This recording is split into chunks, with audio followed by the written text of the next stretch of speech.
बच्चों, हम 12वीं कक्षा की गणित की पाठ्य पुस्तिका का अध्याय 1 संबंध और फलन पढ़ रहे हैं, जिसमें पिछले भाग में हमने प्रतिलोम फलनों, संयुक्त फलनों के बारे में जानकारी प्राप्त की। इस भाग में हम कुछ गुणधर्मों के बारे में बात करेंगे जो प्रतिलोम फलनों और संयुक्त फलनों के बारे में क्या कहते हैं, देखिएगा। तो गुणधर्मों की बात करने से पहले सबसे पहले हम बात करेंगे तत्समक फलन। तत्समक फलन क्या होता है, इसके बारे में बात करते हैं बच्चों। देखिए, बहुत सारी संक्रियाएं ऐसी होती हैं जो आपने पीछे की क्लास में पढ़ी हैं। संक्रियाएं मतलब ऑपरेशंस, गुणा का ऑपरेशन, भाग का ऑपरेशन, योग करने का, ये सारे क्या कहलाते हैं, संक्रियाएं कहलाते हैं। दो अवयवों के बीच में घटित करवाते हैं, कोई प्रतिफल निकलता है। तो जरा एक बार योग पर देखते हैं कि किस तरह से योग होता है आपका। 2 में आप प्लस करते हो 0, कितना आता है, 2। और विलोम भी इसका सत्य है कि 0 + 2 = भी 2 आएगा। आगे बात करें, आप 3 ले लीजिए, 3 + 0 = 3, और 0 + 3 = भी आपका बच्चों कितना आता है, 3 आता है। कहने का मतलब 0 को किसी भी संख्या में हम ऐड करें, योग करें उसका, तो उस संख्या पर कोई प्रभाव नहीं पड़ता। आप 3 के अलावा 5 ले सकते हैं, 5 + 0 = 5 = 0 + 5। विलोम भी सत्य है, विलोम सत्य होना चाहिए, तब ये कहलाता है तत्समक अवयव। तत्समक अवयव, तत्समक अवयव कौन है योग के लिए, 0। इसी प्रकार गुणन की बात करते हैं बच्चों।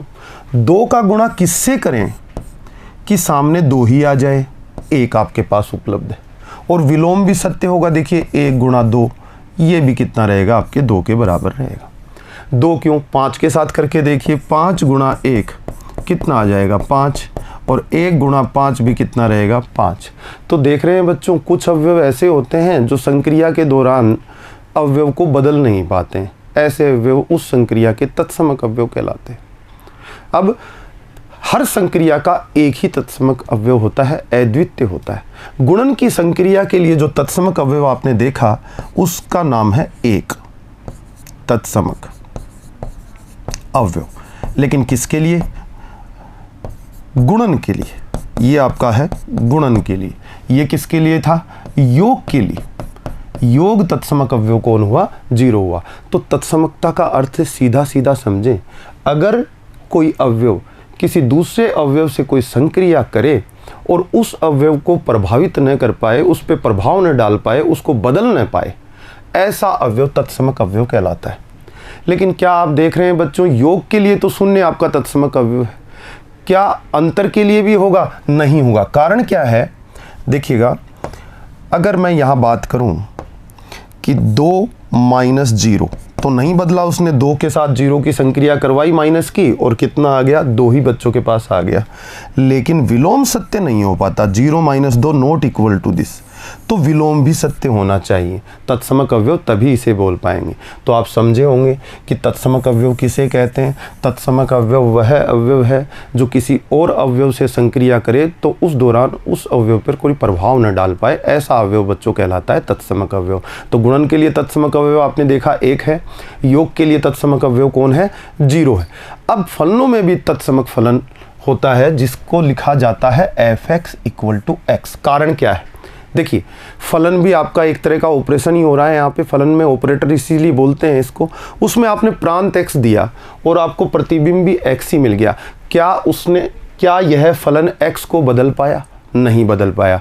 क्या आपने यहाँ संक्रिया करी थी तो 0 2 को बदलने में सक्षम हो पाया, नहीं हो पाया।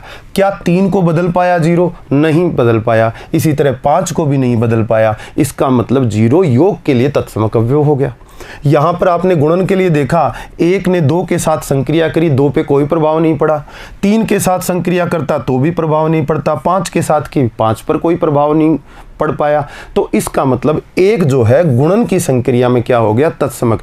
तो फलनों में तत्समक फलन इसे इसलिए कहा जाता है बच्चों, क्योंकि जब इसको प्रांत दिया जाता है तो वह उतनी ही वैल्यू दे देता है, यानी कि x को बदलने में सक्षम नहीं हो पाता। किसी और फलन पर प्रकाश डालते हैं। मैंने एक फंक्शन को लिखा f(x = 3x), ये लिखा, तो बच्चों गौर कीजिए, जब आप f(x = 3x) लिख दे रहे हैं तो जब x देंगे तो तिगुना कर कर उसको बना देगा, 3x बना देगा। जैसे आप 1 देते इसको फंक्शन को तो 1 का तिगुना 3 प्रतिबिंब आता। आप x की जगह 2 लेते तो कितना हो जाता, 6, तो 2 को बदल देता। लेकिन यहाँ पर देखिए, आप x की जगह 2 लेंगे तो सामने 2 मिलेगा, आप x की जगह 3 लेंगे तो फलन लेने के बाद प्रतिबिंब 3 ही मिल जाएगा। तो ऐसे फलन को क्या कहते हैं, तत्समक फलन कहते हैं। तो इसको परिभाषित करते हैं, इसकी अवधारणा पे बहुत सारी बातें आगे निकल कर आएंगी। तो फलनों में तत्समक फलन कौन होता है, f(x = x) होता है। जैसा कि आप f(x = x) का ग्राफ भी जानते हैं, देखिए क्या ग्राफ होता है बच्चों, इसका ग्राफ कुछ इस तरह से होता है। ये होता है f(x = x)।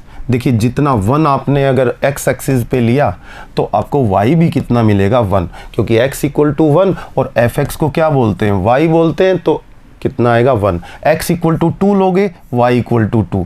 तो ये फलन कुछ इस तरह से चलता है, 1 की मैपिंग 1 के साथ, 2 की मैपिंग 2 के साथ, 3 की मैपिंग आपकी 3 के साथ। तो इस फलन की ये खास बात है, आपने इसका ग्राफ पीछे देखा भी है।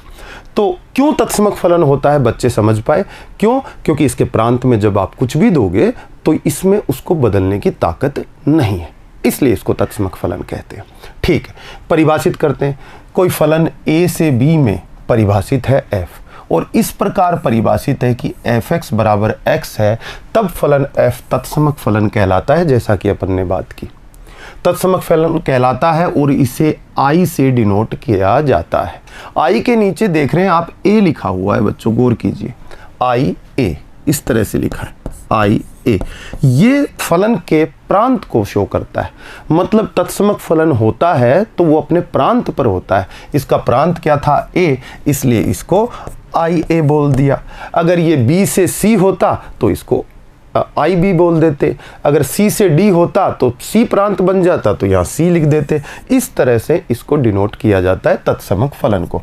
अच्छा, अभी आपने देखा तत्समक अवयव, जैसे कि योग के लिए 0 था तो 2 + 0 = 2 ही आया, और विलोम भी सत्य हुआ। तो मैं यहाँ पर बच्चों से बात करना चाहता हूँ कि तत्समक फलन भी जब किसी दूसरे फलन के साथ ऑपरेशन करता है तो उस फलन पर कोई प्रभाव नहीं डालता। अब ऑपरेशंस हर जगह अलग अलग होते हैं बच्चों, संख्याओं में आप योग के देखते हैं, गुणन के देखते हैं, छोटी क्लासेस में इन ऑपरेशंस को आपने बहुत ज़्यादा किया है। फलनों के ऑपरेशन आपने अभी देखे, पिछले भाग में अपन ने पढ़े थे संयुक्त फलन की संक्रिया, यानी कि फोग, FOG आप निकालते हैं तो ये संयुक्त फलन बना दिया। तो ये एक ऑपरेशन ही तो हुआ कि F को G से संयुक्त कर दिया।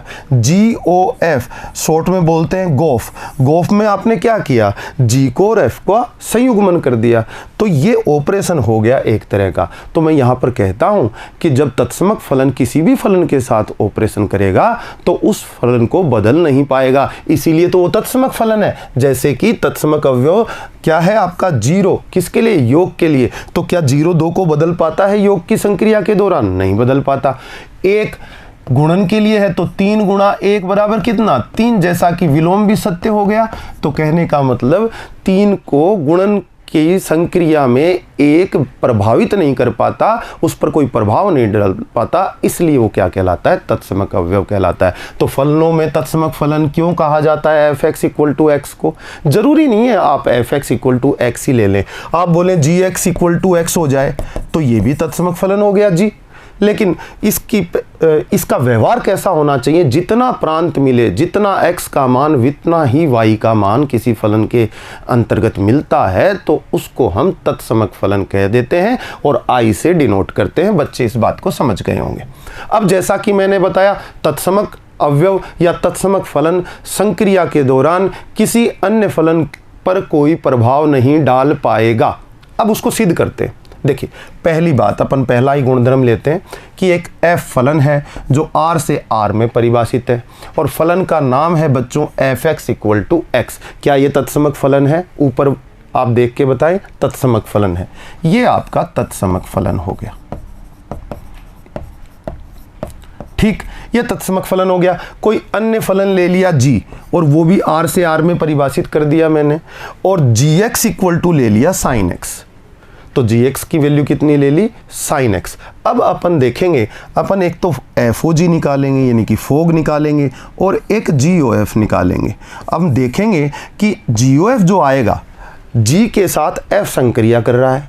संक्रिया कौन सी है, संयुक्त फलन की संक्रिया। इसका मतलब यही तो हुआ, प्रथम फलन एफ, द्वितीय फलन आपका जी। दोनों जब संक्रिया करेंगे बच्चों तो एफ जी पर कोई प्रभाव नहीं डालेगा। क्यों, क्योंकि सामने जी ही आ जाएगा। ये हम देखना चाहते हैं, क्योंकि तत्समक का यही तो अर्थ हुआ कि वो किसी अन्य जिसके साथ वो संक्रिया कर रहा है उस फलन पर कोई प्रभाव न डाल सके। तो ये ऐसा होना चाहिए फिर तो कि जी ओ एफ इक्वल टू कितना आ जाना चाहिए, जी आ जाना चाहिए। अब एफ ओ जी, एफ और जी की मैं फोग संक्रिया करवा रहा हूँ। पहला फलन मैंने ले लिया जी और द्वितीय फलन ले लिया एफ। तो मैं यहाँ पर क्या प्राप्त करूँगा बच्चों, जी ही प्राप्त करूँगा। क्यों, क्योंकि एफ तो जी पर कोई प्रभाव नहीं डाल सकता, तो जी को बदलने की ताकत नहीं है उसके अंदर। ये हम सिद्ध करना चाहते हैं इसके अंदर। देखते हैं ऐसा हो पाता है क्या। तो दो फलन है आपका, एक तो f x equal to x है, एक आपका g x equal to sine x है। तो एफ ओ जी और जी ओ एफ निकालने की प्रक्रिया पे चलते हैं। जैसा कि आपको बताया कि एफ प्रथम फलन हुआ, तो प्रथम फलन के प्रांत से द्वितीय फलन के सह प्रांत तक आपका संयुक्त फलन परिभाषित किया जाता है। तो प्रथम फलन एफ है तो एफ का प्रांत कितना हो गया, आर, और द्वितीय फलन जी ले रहा हूं तो इसका सह प्रांत कितना हो गया, आर, यानी कि इस आर से इस आर तक, तो आर टू आर हो गया ना बच्चों आपका जी ओ एफ। अब एफ ओ जी की बात करें, एफ ओ जी में प्रथम फलन कौन हो गया, जी, द्वितीय फलन कौन हो गया, एफ। कहां से कहां परिभाषित किया जा सकता है, प्रथम फलन के प्रांत से द्वितीय फलन के सह प्रांत तक। तो जी का प्रांत कितना हो गया बच्चों, जी का प्रांत चेक करते हैं, ये देखो आर हो गया, और आर से चलेगा फलन तो आर इसका प्रांत हो गया, और कहां तक चलेगा, द्वितीय फलन यानी कि एफ के सह प्रांत तक। तो यहां पर ये बातें हुई।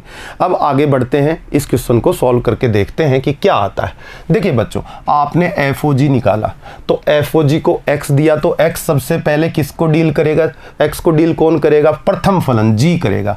जैसे ही आप ये आपके संयुक्त फलन आपने पढ़ा है, यहां से यहां अगर जी है और यहां से यहां एफ है, तो एक्स को कौन डील करेगा, प्रथम फलन डील करेगा।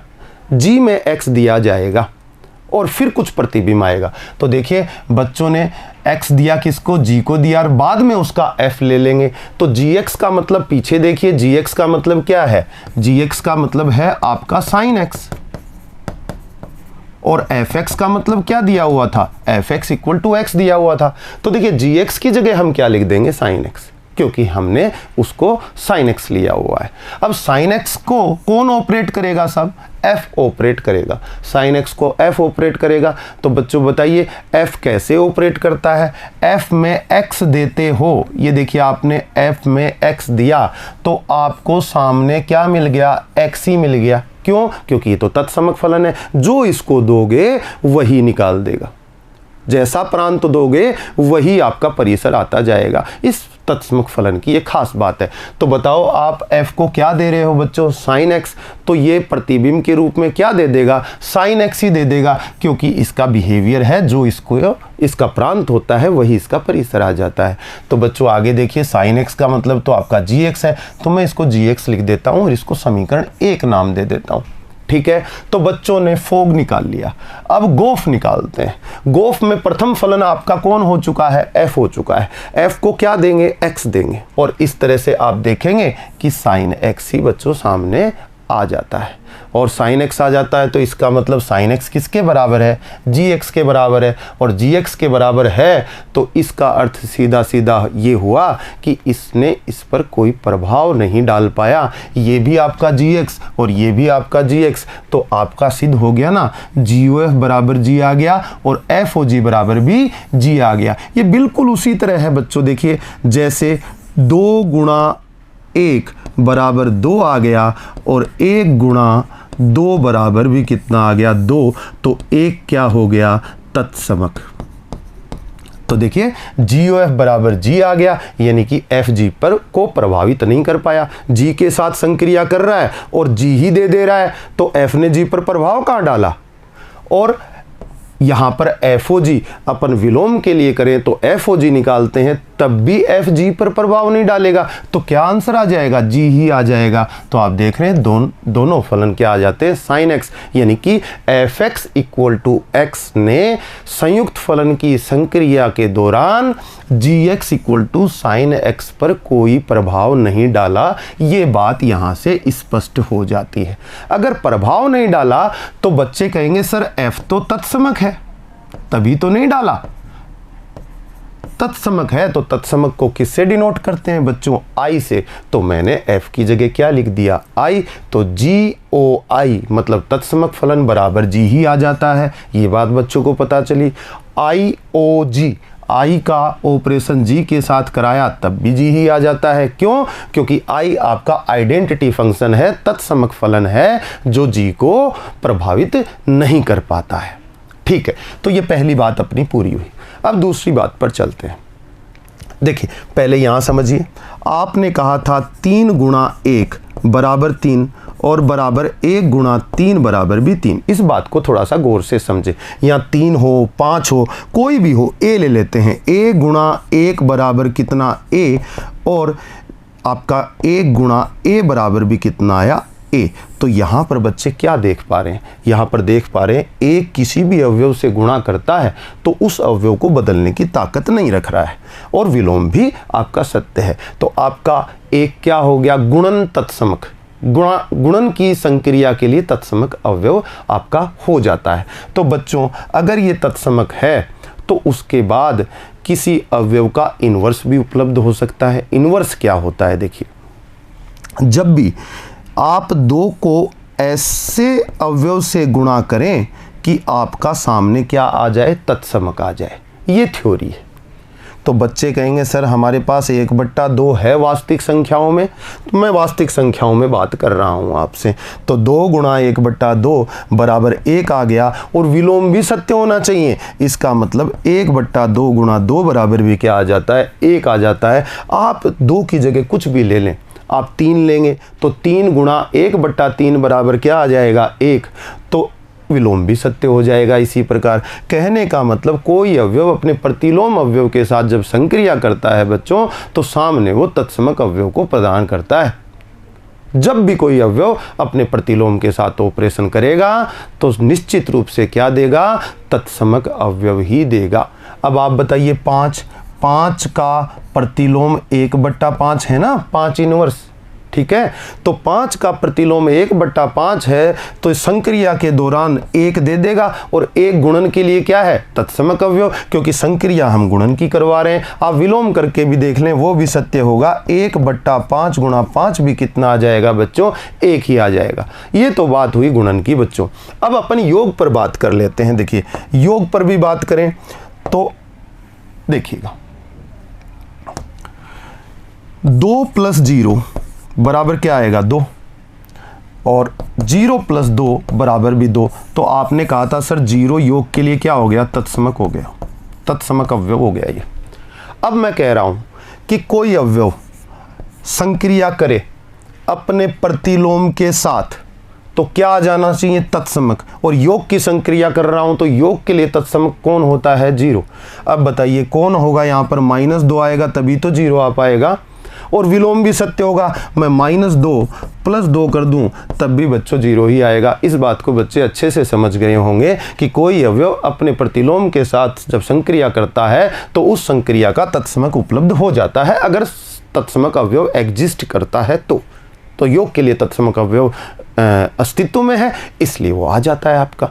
तो बच्चे यहाँ ये कहना चाहेंगे कि कोई अवयव ए अपने प्रतिलोम यानी कि -a के साथ संक्रिया करेगा, और कौन सी संक्रिया करेगा? योग की। तो सामने तत्समक कौन होता है योग के लिए? 0 आ जाना चाहिए, बिल्कुल आएगा। -a + a, ये सब के लिए सत्य हो गया। a का मतलब 1, 2, 3, 4, 5 कोई भी हो सकता है। तो यहाँ पर बच्चों ने ये बात समझ ली। तो बच्चे कहेंगे a का प्रतिलोम a इनवर्स कहलाता है। तो ये बात इंप्लाइज करेगी कि a इनवर्स बराबर क्या हो जाएगा? -a हो जाएगा। तो बच्चे कहें कि योग के लिए किसी भी संख्या a का प्रतिलोम कौन होता है, तो बच्चों को जवाब देना होगा कि -a होता है। अब आपसे पूछा जाए कि -a क्यों होता है? क्योंकि किसी भी अवयव ए की संक्रिया जब माइनस ए के साथ करवाई जाती है तो सामने हमें तत्समक अवयव उपलब्ध हो जाता है बच्चों, इसलिए ये इसका प्रतिलोम होता है। बात गुणन की रहे तो बात गुणन में कहेंगे एक अवयव ए की संक्रिया 1/a के साथ कराएंगे तो तत्समक अवयव 1 आ जाएगा, और विलोम भी सत्य होगा 1/a गुणा a। तो यहाँ पर बच्चे कहेंगे गुणन के लिए ए इनवर्स से किसको लिखते हैं? प्रतिलोम। आप एफ इनवर्स किसको बोलते हो? एफ का प्रतिलोम। तो ए का इनवर्स कौन हुआ? A inverse. और ए इनवर्स की वैल्यू कहाँ कितनी हो गई? 1/a। तो याद रखिए ए इनवर्स का हम तो कभी भी 2 इनवर्स लिखा देखते थे तो तुरंत लिख देते थे ये तो सर 1/2 है, घात माइनस की है तो नीचे चला जाएगा, लेकिन ये कहाँ था? ये सिर्फ गुणन के लिए था, लेकिन योग में तो दूसरा हो जाएगा। जब मैं 2 के इन्वर्स की बात करूंगा, किसके लिए? योग के लिए, तो 2 इन्वर्स 1/2 नहीं होगा, यहाँ पर हो जाएगा -2, क्योंकि 2 की संक्रिया जब -2 से होगी योग की, तभी तो तत्समक अवयव 0 का अस्तित्व दिखाई देगा, विद्यमान होगा। तो बात करेंगे यहाँ पर इस तरह से प्रतिलोम फलन किस तरह से बिहेवियर करेंगे, इन संख्याओं के माध्यम से अपन ने सीखा। चलिए देखते हैं, अब फलनों में बात कर लेते हैं। संख्याओं पे बहुत सारी बात हो चुकी है। ठीक, देखिए यहाँ पर मैं यही कह रहा था कि आपका जी कोई फलन है, तत्समक फलन के साथ ऑपरेशन किया तो तत्समक फलन ने जी पे कोई प्रभाव नहीं डाला और जी दे दिया। इसी प्रकार विलोम भी सत्य हो गया। एफ ने जी के साथ संक्रिया की तो भी एफ जी पर कोई प्रभाव नहीं डालेगा, जी ही आ जाएगा। इस कारण इम्प्लाइज हो जाएगा कि जो आपका एफ है वो क्या है? आई। ये बात कहना चाहते हैं कि यहाँ एफ किसके इक्वल हो गया? आइडेंटिटी फंक्शन के इक्वल हो गया, इसलिए इसको आइडेंटिटी फंक्शन कहा जाता है। ये पहली बात। अब दूसरी बात देखिए, दूसरी बात ये आपके सामने ये क्या कहना चाहती है? ये स्टेटमेंट क्या कहता है? यदि फलन ए से बी में एक की आच्छादक फलन है तथा जी बी से ए में फलन एफ का प्रतिलोम फलन है। जैसे अभी आपने कहा था एक ए अवयव है, उसका प्रतिलोम 1/a है गुणन में, तो सामने क्या आएगा? तत्समक अवयव। वो कौन होता है? 1। तो यहाँ पर वही बात निकल कर आएगी। एक फलन एफ लिया जा रहा है, वो एक की आच्छादक है तो उसका प्रतिलोम एग्जिस्ट कर जाएगा, प्रतिलोम विद्यमान हो जाएगा, और प्रतिलोम फलन को नाम दे दिया क्या? जी। तो मैं यहाँ पे कहना चाहता हूँ कि जब f ऑपरेशन करेगा g से, क्यों? क्योंकि f का g क्या है? प्रतिलोम, तो सामने आइडेंटिटी मिलनी चाहिए और विलोम भी सत्य होना चाहिए, यानी कि g o f की वैल्यू भी क्या आ जानी चाहिए? आइडेंटिटी आ जानी चाहिए। बिल्कुल ये ऐसा ही है जैसा कि 1/a गुणा a। तब हम क्या कह देंगे? इस बात को लेके हम इम्प्लाइज कर देंगे कि a का इन्वर्स कौन है? 1/a है। क्यों है? क्योंकि a ने जब 1/a के साथ संक्रिया की तो तत्समक अवयव दे दिया। तो यहाँ पर तत्समक अवयव कौन है? आई फलनों के अंदर। तो जब f ने g के साथ संक्रिया की तो तत्समक अवयव दे दिया, और g ने f के साथ संक्रिया की तब भी तत्समक अवयव दे दिया, यानी विलोम भी सत्य हो गया। तो हम कहेंगे, क्या कहेंगे? हम ये कहेंगे कि f का जो प्रतिलोम है, इम्प्लाइज हो गया कि f का प्रतिलोम कौन होना चाहिए? g ही होना चाहिए। बिल्कुल ये इसके जैसा ही है, समझने का प्रयास कीजिएगा। क्वेश्चन करेंगे तो और समझ में आएगा। आगे देखिए, तो FOG क्या आएगा? क्योंकि f का g प्रतिलोम है, जैसे कि कहा गया है स्टेटमेंट में, प्रतिलोम है तो क्या आना चाहिए? आइडेंटिटी। और आइडेंटिटी को फलनों में I से रिप्रेजेंट करते हैं, और किस पर करते हैं? अपने प्रांत पर करते हैं। तो देखिए प्रथम फलन g का प्रांत, प्रथम फलन g का प्रांत क्या है आपका? b है, इसलिए यहाँ b लिखा गया है। क्यों? क्योंकि संयुक्त फलन का प्रांत प्रथम फलन के प्रांत के बराबर होता है। आगे देखते हैं GOF भी आइडेंटिटी आ जाएगी, जैसा कि नीचे बताया है, विलोम भी सत्य होगा, लेकिन किस पर आएगी? अपने प्रांत पे। आप बताइए GOF का प्रांत क्या होगा? प्रथम फलन का प्रांत। प्रथम फलन कौन है GOF में? राइट साइड से देखेंगे तो f है। f का प्रांत कौन है बच्चों? a है। तो ये आइडेंटिटी जो मिली आपको कौन से प्रांत पे मिली? a पर। इस तरह से आप इसको परिभाषित करेंगे। अर्थात एफ ओ जी मैंने यहाँ पर हाईलाइट किया हुआ है, जी ओ एफ इक्वल टू भी आइडेंटिटी, ये दोनों चीज़ें इंप्लाइज करती हैं कि ये आइडेंटिटी तभी आ सकती है जब एफ का प्रतिलोम कौन हो, जी। एफ का प्रतिलोम मतलब एफ इनवर्स, और एफ इनवर्स किसके बराबर हो जाना चाहिए, जी। तो यहाँ से अगर एफ ओ जी आई आ जाए, जी ओ एफ भी आई आ जाए, तो हम कह देते हैं कि एफ इनवर्स बराबर जी हो जाता है। क्वेश्चन देखेंगे, इसके लिए एक उदाहरण ले लेते हैं। उदाहरण लेंगे तो इस बात को आगे हम और बेहतर तरीके से समझ पाएंगे। तो देखिए एक एग्जाम्पल है आपके सामने। एग्जाम्पल में मैंने एक फलन ले लिया, एफ एक्स ले लिया, 2x + 3 इसकी वैल्यू है, और ये r से r में परिभाषित किया हुआ है। एक gx फलन ले लिया, gx की वैल्यू x - 3/2 है। कहने का मतलब फलन का नियम ये है, और इसका प्रांत r है, सह प्रांत r है, दो फलन है। तब सिद्ध कीजिए कि फलन f का प्रतिलोम g है। यही बात पीछे कहना चाहते थे अपन। अगर एफ ओ जी बराबर आई आ जाए और जी ओ एफ बराबर भी आइडेंटिटी फंक्शन हो जाए, तो हम कह देते हैं कि f का प्रतिलोम कौन है, g, यानी कि f inverse equal to g। इस स्टेटमेंट को यहाँ पर फुलफिल करेंगे। देखिए सबसे पहले बच्चे F x equal to 2x + 3, हमने इन बातों को लिख दिया। अब जी ओ एफ R2R होगा, जैसा कि आपने देखा। GOF को कहाँ से कहाँ परिभाषित किया जाता है, प्रथम फलन f के प्रांत से द्वितीय फलन g के सह प्रांत तक। तो f का प्रांत क्या है आपके पास, r है, और g का सह प्रांत r है, तो r से r में फलन परिभाषित हो गया, संयुक्त फलन। अब फोग फलन, फोग भी संयुक्त फलन, संयुग्मन है, किस किस का, f का और g का। लेकिन प्रथम फलन कौन हो गया, g हो गया, द्वितीय फलन कौन हो गया, f। जस्ट अपोजिट कर दिया। तो g के प्रांत से द्वितीय फलन f के सह प्रांत तक फलन परिभाषित किया जाएगा, तो r से r में परिभाषित कर दिया गया है। हमें क्या निकालना है, एफ ओ जी का मान निकालना है। देखते हैं वो आइडेंटिटी आता है क्या, चेक करते हैं। तो सबसे पहले हम जी ओ एफ निकालते हैं। जी ओ एफ क्या दिया, x, आपने पहले निकालना इसे सीखा था। तो आप देखेंगे कि g बाहर रह जाएगा, एफ एक्स आपका अंदर आ जाएगा, कुछ इस तरह से। एफ एक्स का वैल्यू कितनी है, 2x + 3, तो वैल्यू यहाँ पर रख देंगे। g के अंदर 2x + 3 वैल्यू आपने रख ली एफ एक्स की। अब आगे क्या करेंगे, g किसको ऑपरेट करेगा, 2x + 3 को। g के पास चलते हैं। g ऑपरेट कैसे करता है x को, जो भी x उसको दिया जाएगा, x के अलावा अगर 2, 3 कुछ भी दोगे, उसमें से 3 को माइनस करेगा, 2 से डिवाइड कर देगा। आप क्या दे रहे हो, g को 2x + 3 दे रहे हो, तो ये ऐसा ही बिहेवियर दिखाएगा कि 2x + 3 आपने दिया, उसमें से 3 को तो माइनस करेगा और 2 से डिवाइड कर देगा। बराबर x आ गया कि नहीं बच्चों, तो बराबर x आ गया। अच्छा, थोड़ी देर पहले आपने कहा था कि एफ एक्स बराबर x हो, तो ये बात इंप्लाइज करता है कि जितना दिया उतना ही आगे मिल गया परिसर के रूप में, तो ये कहेंगे कि f एक आइडेंटिटी फंक्शन है। ये बात हुई थी। तो यहाँ पर बात करते हैं। GOF कितना आ गया, x। क्यों, GOF को आपने क्या दिया था, x प्रांत के रूप में, परिसर के रूप में भी कितना मिला, उतना ही मिला। तो ये कहना चाहता है, यहाँ 2 दोगे तो सामने 2 आएगा, अगर x की जगह 3 लोगे तो सामने वैल्यू जो आएगी इसकी निकल के वो 3 आएगी।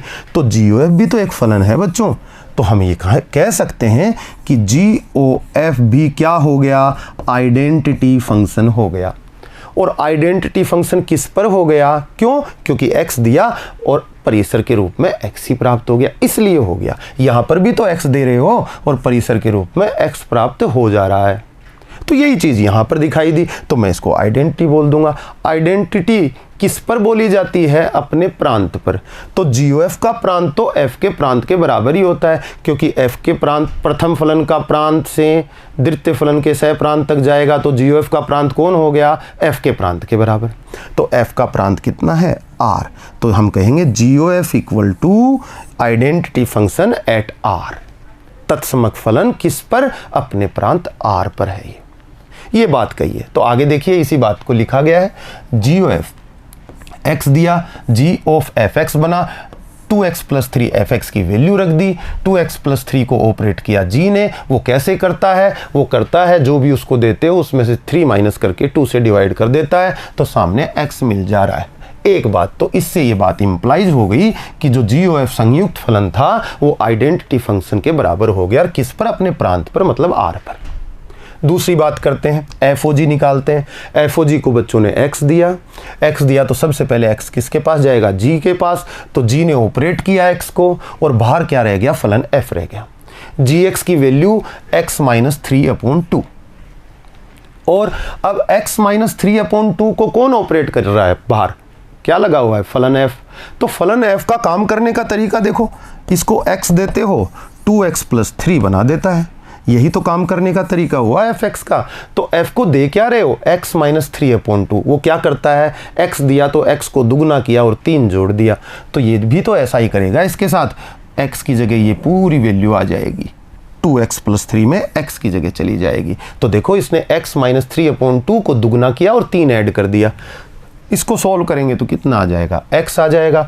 तो बच्चों ने देखा कि FOG को x दे रहे हो और सामने जो वैल्यू है वो x ही आ रही है, तो ये काम तो किसका होता है? ये तो तत्समक फलन का होता है, यानी आइडेंटिटी फंक्शन का होता है। तो बच्चे कह देंगे FOG एक आइडेंटिटी फंक्शन है, किस पर? अपने प्रांत R पर, क्योंकि संयुक्त फलन का प्रांत प्रथम फलन g के प्रांत के बराबर होता है, और g का प्रांत आपने पीछे देखा कि क्या था? R था, इसलिए तत्समक फलन हुआ अपने प्रांत R पर। तो एक ये आपके पास स्टेटमेंट निकल कर आया, एक ये स्टेटमेंट निकल कर आया। समीकरण 1 और 2 से तुम क्या कह सकते हो कि FOG बराबर भी आइडेंटिटी आ गया और GOF बराबर भी आइडेंटिटी आ गया। तो पीछे अपना गुणधर्म क्या कहता था? कोई फलन अपने प्रतिलोम के साथ जब संक्रिया करता है तभी तो आइडेंटिटी आ सकता है, अदरवाइज कैसे आइडेंटिटी आ सकता है? तो यहाँ से सिद्ध हो जाता है कि जो फलन f है उसका प्रतिलोम कौन है? g। फलन f का प्रतिलोम किससे रिप्रेजेंट किया जाता है? f इनवर्स से, और जो किसके बराबर सिद्ध हो गया? g के बराबर हो गया। ये तो बच्चों एक तरीका हुआ। तो इस गुणधर्म के आधार पे आपने इस क्वेश्चन को सॉल्व किया और ये सिद्ध कर दिया कि जो आपका क्वेश्चन यही तो था, सिद्ध कीजिए कि फलन f का प्रतिलोम फलन g है। तो आपने उस गुणधर्म के आधार पे इस क्वेश्चन को सॉल्व कर दिया। अब बच्चे कहेंगे कि सर इसके अलावा कोई चारा नहीं है कि हम सिद्ध कर दें। बिल्कुल है, एक सेकंड मेथड और अपना सकते हैं। क्या अपना सकते हैं? आपको f का प्रतिलोम g बताना है, ये सिद्ध करना है, तो आप f का प्रतिलोम निकाल लीजिए। हमने पिछली जो प्रश्नमाला थी 1.2 उसमें बहुत सारे फलनों के प्रतिलोम निकाल कर देखे थे, तो उस आधार पर भी हम इस क्वेश्चन का आंसर दे सकते हैं। तो सेकंड मेथड की बात कर लेते हैं बच्चों। कैसे निकालते थे? y बराबर fx मानते थे, y बराबर fx मानते थे तो y बराबर fx मान लिया। अब f इधर आएगा तो f inverse y equal to x हो जाएगा, तो आपने लिख दिया x equal to f inverse y। फिर fx की वैल्यू कितनी है? 2x + 3, तो आपने y इक्वल टू 2x + 3 लिख दिया, और x को y के रूप में रिप्रेजेंट किया, तो 3 इधर आया तो y माइनस 3 और 2 से डिवाइड कर दिया तो x equal to y minus 3/2 हो जाता है। x की वैल्यू हम यहाँ पहले ही बता चुके हैं, f इनवर्स y है, तो आपने f इनवर्स y ये निकाल दिया इक्वल टू y माइनस 3/2। आपने देखा कि फलन के नियम को चेंज किए बिना अगर उसके चर को किसी अन्य चर से प्रतिस्थापित कर दें तो फलन बराबर बना रहता है, उस पर कोई फर्क नहीं पड़ता है। तो आप y की जगह क्या रख देंगे? x, तो राइट साइड में भी x रख देंगे, तो ये इन्वर्स फलन हो गया। तो यही f इन्वर्स x ये निकल कर आया। क्या ये gx के बराबर नहीं है बच्चों? क्योंकि उसने जो अपने को क्वेश्चन में दिया हुआ है वो gx यही तो था। तो हमारा सिद्ध हो गया कि f का जो प्रतिलोम है वो किसके बराबर है? g के बराबर है। ये आप दो तरीकों से इस क्वेश्चन को बच्चे कर सकते हैं। तो गुणधर्मों के आधार पे एक तो पहला तरीका आपने अपनाया कि FOG इक्वल टू I और GOF इक्वल टू I, तो f का प्रतिलोम f inverse equal to g हो जाता है। ठीक है। दूसरा तरीका आपने इस तरह से, इस मेथड से जो 1.2 प्रश्नमाला में हमने सॉल्व किए क्वेश्चन, उस तरीके से भी आप इसको कर सकते हैं। अगले गुणधर्म पे चलते हैं कि अगला गुणधर्म क्या कहता है। देखिए, प्रतिलोम फलन सदैव एकेकी आच्छादक होते हैं।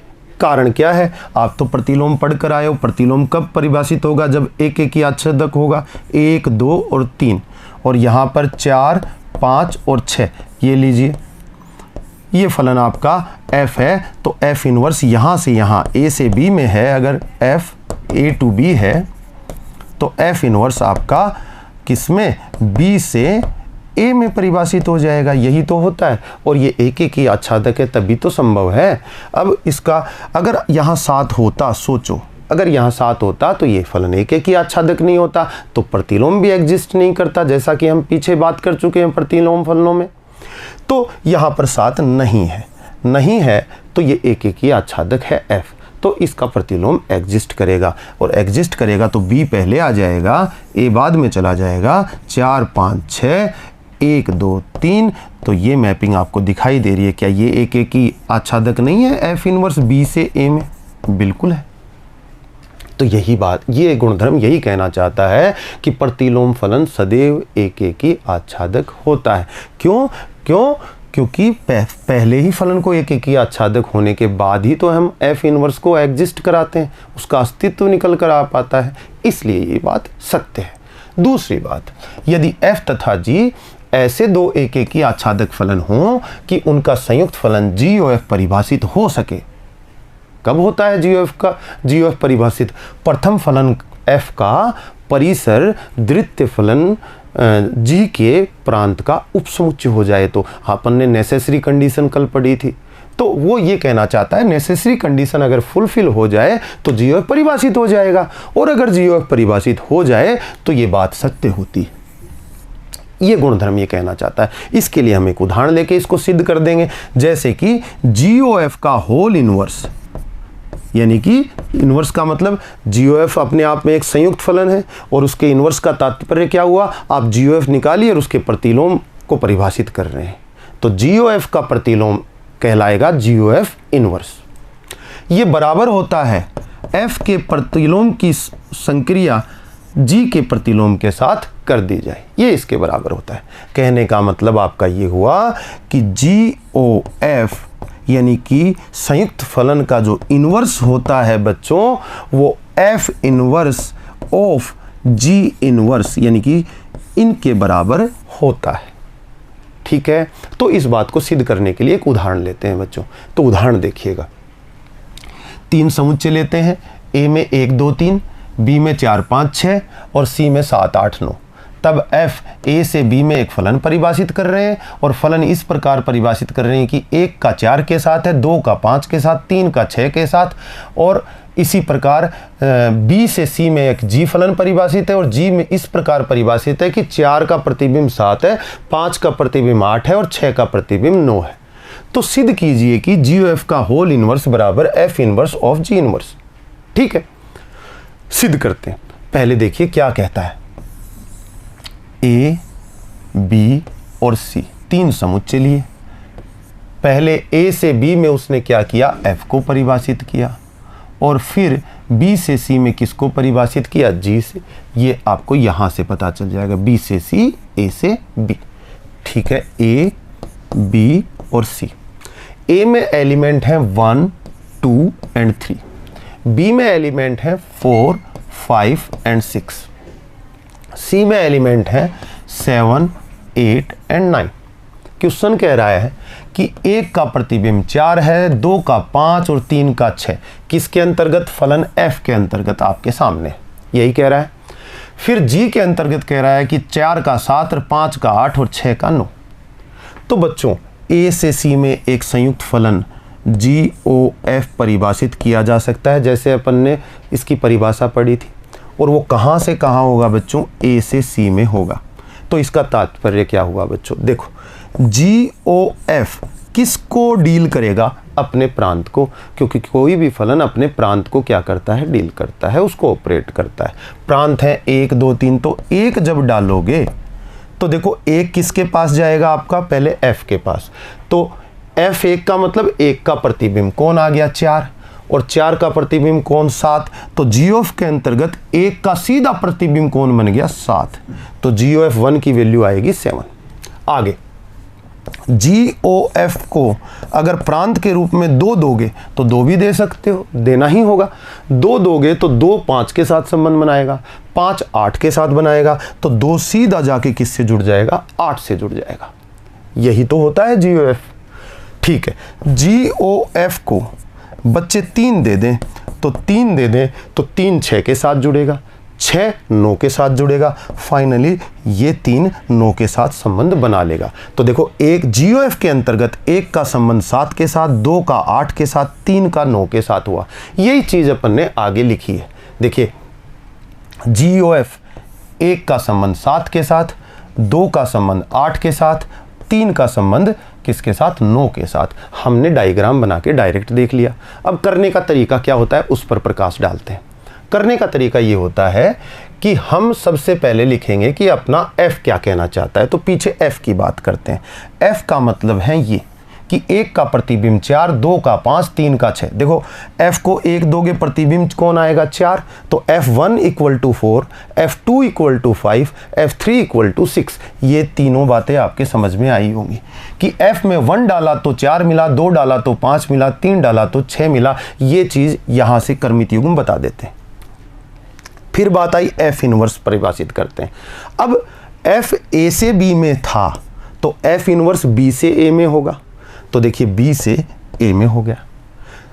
F के अंतर्गत 1 का प्रतिबिंब 4 था तो F इनवर्स, F उधर जाएगा, इनवर्स F इनवर्स 4 बराबर क्या आ जाएगा, 1।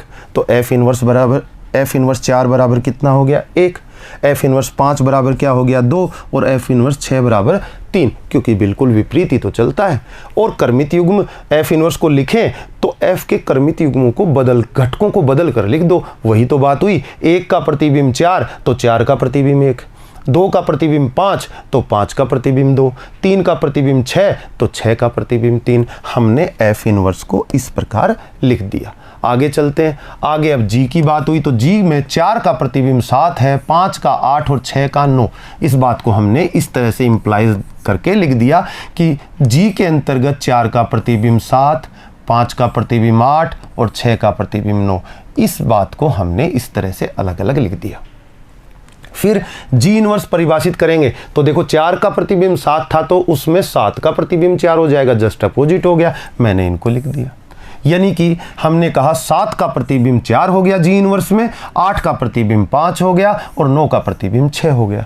और GOF हमने निकाला तो देखिए GOF में एक सबसे पहले किसके पास कौन ऑपरेट करेगा, एक को F, तो F1 बोला जाएगा कि नहीं। और ये परिभाषा से हमने G ऑफ F1 लिखा। F1 की वैल्यू पीछे आपको पता है, F1 की वैल्यू कितनी है, 4। और यहाँ से भी देखिए आपने लिख रखी है F1 इक्वल टू 4। तो हम यहाँ पर सीधे लिख देंगे कि F1 की जगह 4। और फिर G4 की वैल्यू कितनी, 7। देखो ऊपर G4 की वैल्यू कितनी है, 7। तो फाइनली एक किसके साथ जुड़ गया, 7 के साथ। इसी तरह GOF2 GOF3 भी निकाल लेंगे जैसा कि बताया। अब कर्मित युग्मों के रूप में GOF को लिख देंगे। 1 का 7 के साथ, देखो 1 का 7 के साथ, 2 का 8 के साथ, 3 का 9 के साथ। ये बात हमने नीचे यहाँ पर लिख दी, मेंशन कर दी। अब बच्चों को GOF का होल इनवर्स निकालना है। क्या निकालना है, होल इनवर्स। GOF आपके सामने, होल इनवर्स करेंगे तो बिल्कुल अपोजिट हो जाएगा। क्या, 7 का 1 के साथ बन जाएगा, 8 का 2 के साथ संबंध बन रहा है और 9 का 3 के साथ, मतलब 9 का प्रतिबिंब 3 हो जाएगा, जस्ट अपोजिट। क्योंकि GOF का होल इनवर्स है तो इसके GOF के कर्मित युग्मों को उल्टा करके लिख देंगे। अब आगे चलते हैं। GOF का होल इनवर्स ये देखिए जो पीछे लिखा था वो यहाँ पर लिख दिया है। अब F inverse of G inverse निकालेंगे। F inverse of G inverse कैसे निकालेंगे, देखिए को कहाँ से कहाँ होगा, C से A में। क्योंकि G इनवर्स का जो प्रांत होगा, प्रथम फलन कौन बना, फर्स्ट एंड सेकंड। कहाँ से कहाँ परिभाषित होता है बच्चे बताएंगे। बच्चे कहेंगे कि सर प्रथम फलन जो है उसके प्रांत से द्वितीय फलन के सह प्रांत तक परिभाषित होता है। तो G इनवर्स के प्रांत के बारे में जानकारी लेते हैं। क्या है, पीछे आपने G इनवर्स निकाला था तो G इनवर्स का प्रांत क्या था, C। तो आपने यहाँ पर क्या लिखा, C, प्रथम फलन का प्रांत। यहाँ क्या आएगा, कहाँ से कहाँ, द्वितीय फलन का सह प्रांत। द्वितीय कौन है, F इनवर्स। तो पीछे चलते हैं, F इनवर्स ये रहा, इसका सह प्रांत कितना है, A। तो तभी तो वहाँ पर आपने क्या लिख दिया, A लिख दिया। तो C से A में परिभाषित हो गया, ये पता चल गया।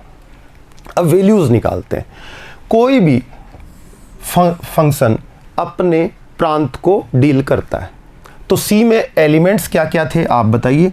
C के अंदर एलिमेंट्स थे आपके 7, 8 एंड 9, यही था आपका C। पीछे देखेंगे तो क्वेश्चन में, तो ये 7 को ऑपरेट करेगा, 8 को करेगा, 9 को करेगा। तो सबसे पहले मैंने 7 को ऑपरेट किया। 7 सबसे पहले जी इनवर्स के पास गया, तो लिख दिया F inverse of g inverse 7। Ji inverse की 7 की वैल्यू पीछे आपने पहले ही फाइंड आउट कर रखी होगी कहीं ना कहीं। जी इनवर्स 7 की वैल्यू कितनी है? 4। तो हम इसकी जगह क्या लिख देंगे बच्चों? 4 लिख देंगे। तो आपने क्या लिख दिया? 4 लिख दिया। ये देखिए, इसकी जगह वैल्यू क्या लिख दी? 4। और एफ इनवर्स 4 की पहले हमने वो भी निकाल रखी है, कितनी आ जाएगी? एफ इनवर्स 4 देखो कितना, 1। तो फाइनली हमें क्या प्राप्त हो गया? आपको 1 प्राप्त हो गया। तो आप कहेंगे एफ इनवर्स ओ जी इनवर्स 7 का प्रतिबिंब इसके अंदर 1 बन गया। इसी तरह बाकी का 8 का प्रतिबिंब 2 और 9 का प्रतिबिंब 3 बन जाएगा बच्चों। तो हम लिख देंगे 7,1, 8,2, 9,3। आप देख रहे हैं बच्चों, जो वैल्यू समीकरण 1 में यहाँ दिखाई दे रही है 7,1, 8,2, 9,3, वही वैल्यू यहाँ पे आई हैं। तो फिर ये फलन और ये फलन बराबर हो गए। तो हमने सिद्ध कर दिया कि जी एफ का whole inverse equal to f inverse of g inverse बच्चों। तो इस तरह से हम इसे कर सकते हैं। तो बच्चों आगे अब हम देखते हैं कि संयुक्त फलनों के और गुणधर्म क्या क्या कहते हैं। देखिए, संयुक्त फलनों में गुणधर्म देखिए, फलनों का संयुग्मन क्रम विनिमय नहीं होता। क्रम विनिमय क्या होता है पहले ये समझना होगा। देखिए, 2 + 3 बराबर 3 + 2 होता है। इसका मतलब, और ये हर प्राकृत संख्याओं में बात कर लें या पूर्णांकों में बात कर लें या वास्तविक संख्याओं में बात कर लें, ये बात हर जगह सत्य होगी। यानी कि a + b बराबर b + a होगा कि नहीं होगा? बिल्कुल होगा। तो आप कहेंगे योग की, ये कौन सा ऑपरेशन है? योग का। आप कहेंगे योग का जो ऑपरेशन होता है, मतलब संक्रिया जो होती है, वो क्रम विनिमय होती है। अब गुणन की संक्रिया की बात कर लें, क्या a को b से गुणा करोगे और b को a से गुणा करोगे तो बराबर नहीं हो जाएगा? मतलब क्रम चेंज कर दें संक्रिया में अवयवों का, तो मान बराबर बना रहे, तो ऐसी संक्रियाएं क्या हो जाती हैं? क्रम विनिमय। तो बच्चे कहेंगे गुणन की संक्रिया भी सर क्रम विनिमय है। बच्चे अगर व्यकलन की बात करें तो a - b बराबर होगा क्या b - a? बच्चे कहेंगे सर नहीं होगा। उदाहरण दे देंगे कि 2 - 3 3 - 2 के बराबर नहीं होता। तो आप ये कहना चाहते हैं यहाँ पे कि जो व्यकलन की आपकी जो संक्रिया है वो क्रम विनिमय नहीं होती है। आप यही कहना चाहते हैं। तो क्रम विनिमय नहीं होती है तो देखिए फोग GOF के बराबर नहीं होता है। मतलब FOG GOF के बराबर हमेशा नहीं होता है, हमेशा नहीं होता है। तो इसका मतलब ये क्रम विनिमय नहीं होता है। तो आप कहेंगे कि जो संयुग्मन है, जो संयुक्त फलन की संक्रिया है, वो क्रम विनिमय नहीं होती। लेकिन बच्चों साचर्यता का पालन जरूर करती है। साचर्यता क्या होती है जरा समझें। साचर्यता में एक अवयव है और योग में देखें तो a + b + c बराबर a + b + c, इस तरह से ये बात बराबर आती है। तो हम कहते हैं योग की जो संक्रिया है वो साचर्य होती है। देखिए, 3 चीज़ों का योग करना पड़े, 3 संख्याओं का योग करना पड़े, तो बच्चे कहेंगे कि नहीं 2 को तो पहले जोड़ोगे, तो हम आगे वाली दोनों को पहले जोड़ लें, b और c को, और फिर तीसरी लाइक दिस 2 + 3 + 5 मुझे करना है। तो मैंने 3 और 5 8 किया और 8 + 2 कितना आ गया? 10 आ गया। मैंने इसको इस तरह से जोड़ा और मैं इसको इस तरह से जोड़ दूं कि पहले दोनों अवयव 2 और 3 को पहले जोड़ दूं और बाद में तीसरा अवयव 5 जोड़ दूं, तब भी आप कहेंगे 2 + 3 ब्रैकेट को पहले सोल्व करोगे तो 2 + 3 5 और 5 और 5 कितने हो गए? 10। दोनों बराबर बनी रहती हैं और दोनों बराबर बने रहते हैं। तो बच्चे ये कह देंगे कि ये क्या है? साचर्यता का पालन करती है। अब गुणन में भी देख लीजिए, A B C 3 अवयव हैं, किन्हीं 2 को तो पहले गुणा करेंगे, तो मैंने अगले दोनों को पहले गुणा कर दिया, और दूसरे केस में मैंने शुरू वाले दोनों को पहले गुणा किया और बाद में C के साथ मल्टीप्लिकेशन किया, तो ये मान भी बराबर आने वाला है। तो आप कहेंगे कि गुणन की संक्रिया साचर्यता का पालन करती है। तो साचर्यता के बारे में जानने के लिए 3 अवयवों की ज़रूरत होती है। तो 3 फलनों की ज़रूरत होगी, F, G और H। अगर ये साचर्य हैं तो प्रथम दोनों फलनों का ऑपरेशन पहले किया जाए, फिर H के साथ संयुग्मन ले लिया जाए, संयुक्त फलन का ऑपरेशन कर दिया जाए, और दूसरे केस में हम ऐसा करें कि G और H का संयुक्त फलन पहले बना लें और फिर F के साथ उसका संयुक्त फलन बना लें, तो ये बात हमेशा सही होती है कि ये दोनों मान बराबर आएंगे। इसलिए हम कह देंगे संयुग्मन जो है वो साहचर्य का पालन करता है, मतलब साहचर्य सहचारी होता है।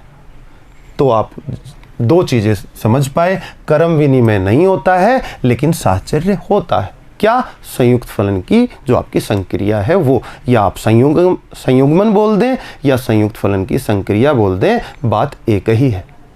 आगे बात करते हैं। दो एकेकी आच्छादक फलनों का संयुग्मन भी एकेकी आच्छादक होता है। बिल्कुल होता है बच्चों। आपने पीछे अभी जो उदाहरण पढ़ा था और उसमें आपने देखो F एकेकी आच्छादक है, G भी एकेकी आच्छादक है, तो आपका देखिए 1 का 7 के साथ, 2 का 8 के साथ, 3 का 9 के साथ GOF निकल कर आया। अगर GOF ये निकल कर आया तो ये भी क्या हो गया आपका एकेकी आच्छादक। क्यों? क्योंकि 1 7 के साथ जुड़ गया, 2 8 के साथ जुड़ गया, 3 9 के साथ जुड़ गया। किसके अंतर्गत? GOF के अंतर्गत। तो बताइए 7 का पूर्व प्रतिबिंब 1, 8 का पूर्व प्रतिबिंब 2, 9 का पूर्व प्रतिबिंब 3, किसके अंतर्गत? GOF के अंतर्गत। तो GOF के अंतर्गत सह प्रांत के प्रत्येक अवयव का पूर्व प्रतिबिंब प्रांत में विद्यमान है। तो आप क्या कह देंगे? फलन आच्छादक है। और 1-to-1 मैपिंग चल रही है, यानी भिन्न भिन्न अवयवों के साथ संबंध बना रहे हैं, मतलब भिन्न भिन्न प्रतिबिंब प्राप्त हो रहे हैं, तो फलन एक एक ही है। तो GOF एक एक ही भी है और आच्छादक भी है। क्यों? आप देख रहे थे F एक एक ही आच्छादक था और G भी एक एक ही आच्छादक था। तो यहाँ ये बात आपके सामने इस उदाहरण में निकल कर आ जाती है बच्चों। तो ये बच्चों को पता चला कि दो एकेकी आच्छादक फलनों का जो संयुग्मन, मतलब उनका संयुक्त फलन बनाएंगे, वो जो संयुक्त फलन निकल कर आएगा GOF या FOG जो भी बने वो भी एकेकी आच्छादक होगा बच्चों।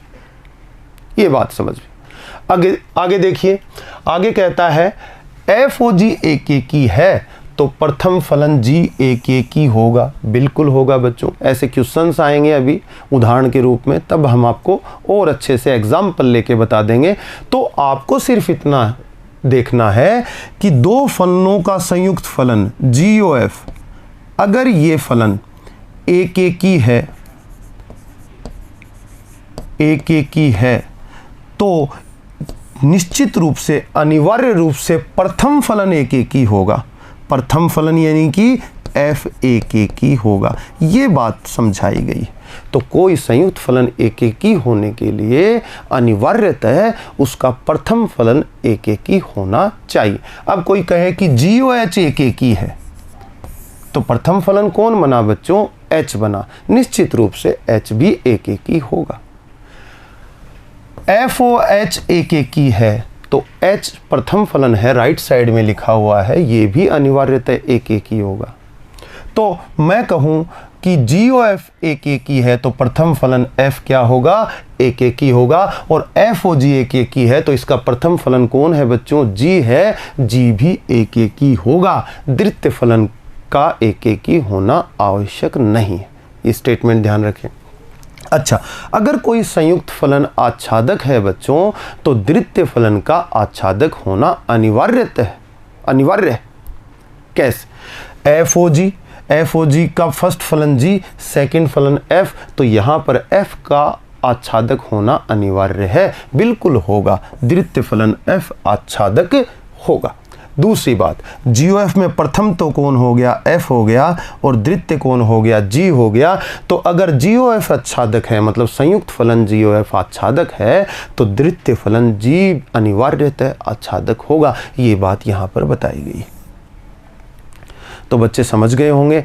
ये आपने आज इतने गुणधर्म पढ़े हैं। अब हम आगे जो प्रश्नमाला के क्वेश्चन सॉल्व करेंगे, तो बच्चों ये जो टॉपिक कुछ हो सकता है कुछ चीज़ें बच्चों के सिर्फ थ्योरेटिकल रूप से न समझ में आई हों, वो जब क्वेश्चन सॉल्व करेंगे तो भली भांति आपको समझ में आएंगी। बच्चों आज के लिए इतना ही, अगले भाग में मिलते हैं। तब तक के लिए धन्यवाद।